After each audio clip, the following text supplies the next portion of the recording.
Hi, I'm John Sproul.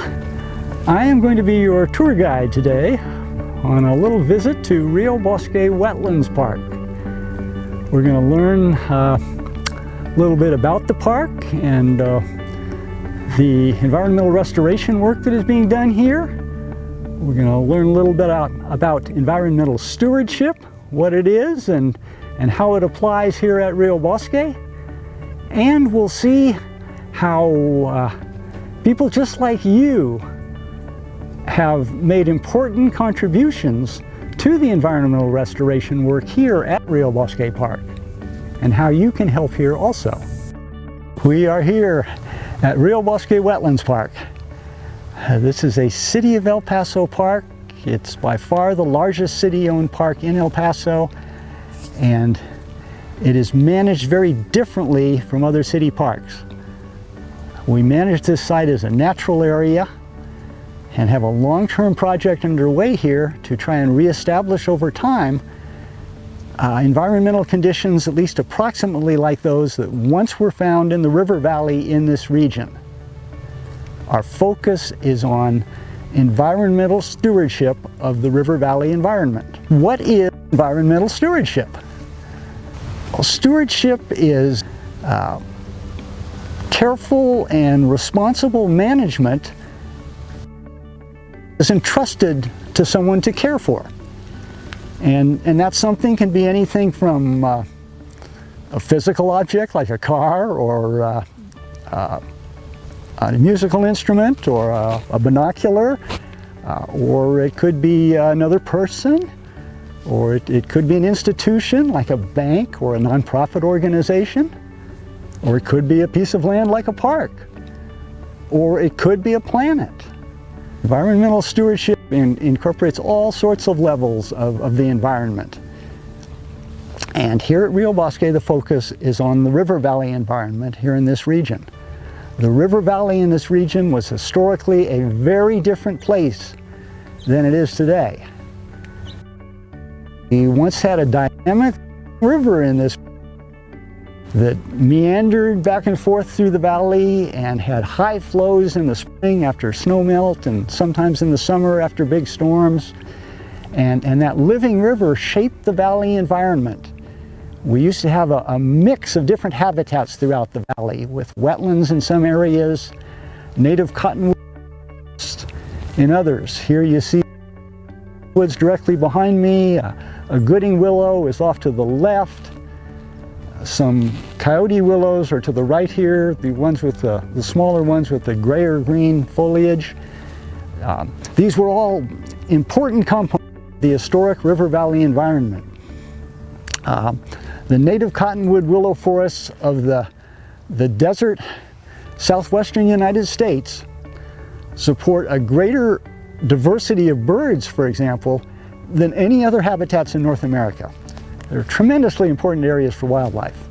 We had the wetlands, the riverside forests, skeet bosques, in other areas wet meadows.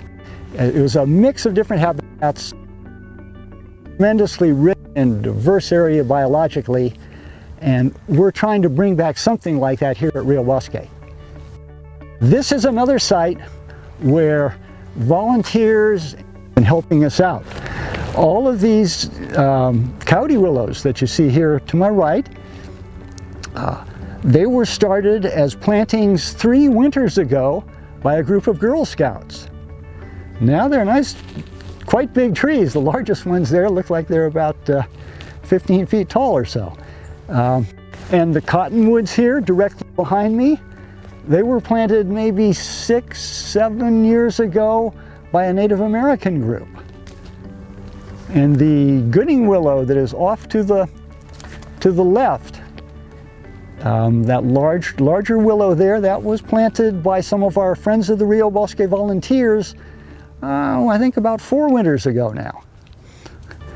So very quickly, we're developing a nice stand of native cottonwood willow forest habitat along the old river channel here at Rio Bosque.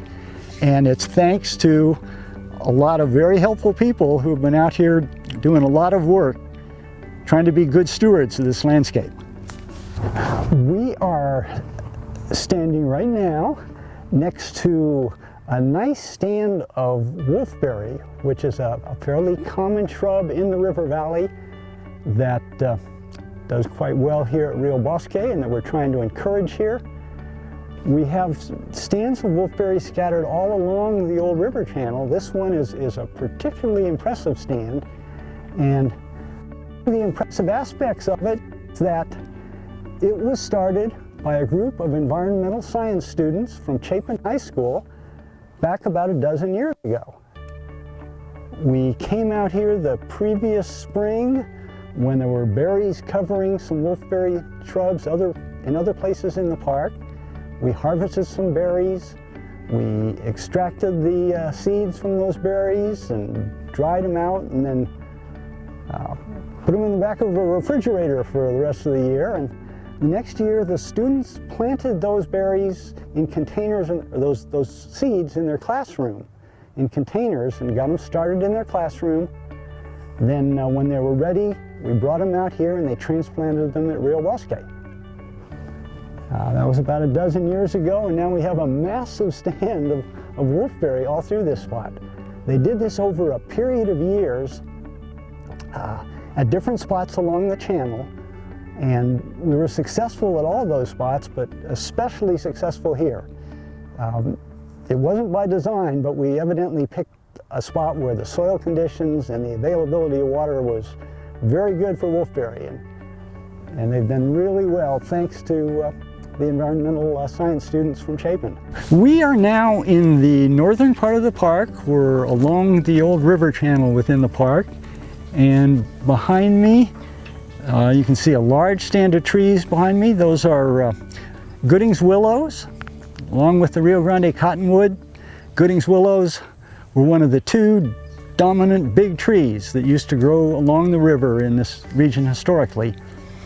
And this is another example of a stand of trees that got started on their own.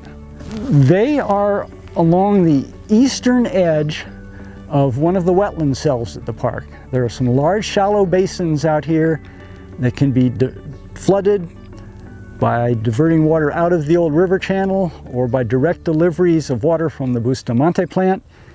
And the trees are right at the edge, the eastern edge of one of those cells that can be flooded. Back in 2001 and 2002, we were very fortunate, and we were typically dry out here in those years. At that time, in the spring and summer, in those 2 years, we did get water in spring and summer. And this wetland cell was flooded at the time when the Gooding's willows that were growing along the river on the western side of the park were flowering and producing seeds. The seeds were blowing everywhere. Some of them settled in this area here, and Gooding's willows started popping up all along this edge of the wetland cell. They got established in here in those 2 years when we had water during the summer, and in the years after that, even without any water during the summer months, they were doing just great with no help from us. Something was going on below ground in this area to get the water table a little bit higher and more accessible to those trees. And they were thriving up until 2011, when a series of very dry years began in this region. There was very little water available in the river for irrigation, so there was lots of groundwater pumping throughout the region to make up for the lack of river water. The water table throughout this whole area just dropped dramatically in that year and in several years after that. It dropped maybe 20 feet during the spring and summer in those years with all the groundwater pumping. And those trees all started to die. Many of them did die, and the ones that survived were looking real feeble. Then in 2013, we got an opportunity, thanks to the U.S. Bureau of Reclamation and the local group Chihuahuan Desert Native Wildlife Conservation, to put in a pair of windmills at the park. We immediately decided to put one of those windmills right here. That was done in April of 2013, And all of the water that gets pumped by this windmill is directed out to those trees. It's not a whole lot of water. When the mills are spinning, they only pump about 5 gallons a minute, but that steady flow of water out into that area made all the difference in the world. Those trees started bouncing back. Today they're much bigger than ever, and this is one of the most interesting and most important spots in terms of habitat for birds and other wildlife in the park today. Once again, here was kind of a combination. It was Mother Nature getting these trees started, and then we stepped in and helped out by finding some ways to get water out to the site that made it possible to thrive, made it possible for those trees to thrive.